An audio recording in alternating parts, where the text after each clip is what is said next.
This is KGW News at 5. Good evening, everybody, and thank you so much for joining us. I'm Galen Etland. We begin with the war and rhetoric between Russia and Ukraine, both escalating tonight. A temporary ceasefire to evacuate civilians from 2 Ukrainian cities has broken down, and the president of Ukraine made a direct plea for help to members of Congress. Станцію найбільшу в Європі. Вона одна могла бути як 6 Чорнобилів. All right, so here's the deal. According to people who were on the call, President Zelensky there asked lawmakers to ban the import of Russian oil, cut Russians' access to Visa and MasterCard, to give increased lethal aid to Ukraine, and to enforce a no-fly zone over the country. Secretary of State Antony Blinken, with a symbolic display of American support for Ukraine, is meeting with the Ukrainian foreign minister just steps inside the besieged country. The entire world stands with Ukraine, just as I am standing here in Ukraine. Now, Russian President Vladimir Putin said a no-fly zone would be seen as an act of war, and U.S. and NATO officials have repeatedly said they will not establish one. The State Department once again warned Americans in Russia to leave the country while they still can. Ukraine accused Russia of firing on civilians trying to evacuate, violating an agreement made just days ago. A local nonprofit already has relief workers on the ground in that region. Medical Teams International is helping with humanitarian efforts there. Our Kyla Boshi spoke with team members working to get that help to where it's needed most. Tigard-based Medical Teams International is responding to the evolving crisis in Ukraine with supplies and relief workers.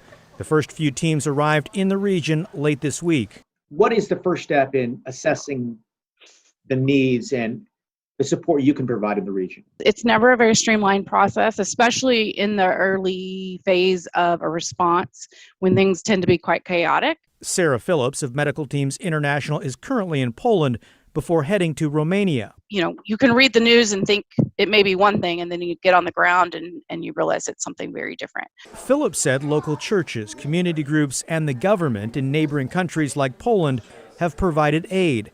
But soon they'll be overwhelmed due to the sheer number of refugees fleeing Ukraine. One thing I'm really struck by is just how the community is showing up and how these neighboring countries are showing up. Earlier this week, Roger Sandberg of Medical Teams International left PDX for the region. So a lot in the very beginning is coordinating to say who is needed where, doing what. And we know what we can do, which is provide immediate healthcare response. The nonprofit Medical Teams International has responded to conflicts around the world and provided help after natural disasters like earthquakes in Haiti. In 2004, we followed a medical team in Sri Lanka following a deadly tsunami. Refugee camps here in Sri Lanka are overcrowded and conditions have become deplorable. It's a breeding ground for disease. Unlike large NGOs or non-governmental organizations, Medical Teams International says its small, nimble teams have the ability to shift efforts quickly, which may be especially valuable as more than 1 million Ukrainians with varying needs flee to neighboring countries to escape the Russian invasion. Kyla Boshi, KGW News. And today, some Portlanders marched in support of Ukraine. Dozens stood on the pedestrian crossing over I-205. People waved the Ukrainian flag, held signs, and sounded air horns. Many said, now is the time to speak up about this. It is important because not everybody here understand and know what exactly is happening, how painful it is. Our family and friends are dying right now all around Ukraine in all major cities. This is 21st century. We cannot allow this happen in the middle of Europe. Now, the people we spoke with there believe there needs to be more pressure on U.S. and NATO leadership to supply weapons and assistance to the Ukrainian military. Police in Tigard want your help tracking down a driver who hit and killed someone late last night. Officers responded to Southwest Hall and Lucille around 8:40 last night, and they said the 2 people there that were hit, there were a 57-year-old and her 86-year-old mother. The driver took off. The 57-year-old was pronounced dead at the scene, and the 86-year-old was taken to the hospital with serious injuries. Police are looking for a 2015 or 2016 dark-colored Jeep Renegade. and officers think it will have significant front-end damage. If you see that Jeep or know anything about this crime, you should contact the Tigard non-emergency phone number. Let's get to a follow-up now. The University of Oregon plans to take over the old Concordia University campus in Northeast Portland. It will be an education center for children's mental health practitioners. And our Tim Gordon shares how Concordia neighbors are celebrating this news. It's been just over 2 years since the sudden and dramatic closure of Concordia University. Since then, the campus has sat dormant while some legal drama played out involving the Lutheran Church's handling of the shutdown. Now a sale pending and new life.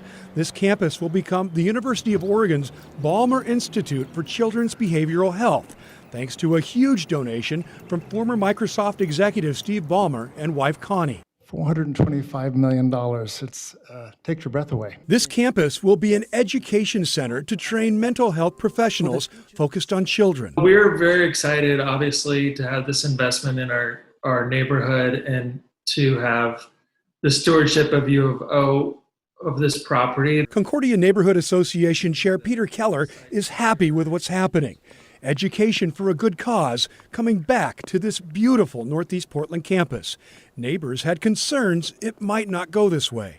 I'm surprised that it turned out this good. I thought, there were lots of rumors about crazy stuff happening. And then the worst possible would have been if they decided to tear it down and put in a Walmart. The U of O Concordia deal is pending approval by the school's Board of Trustees this month.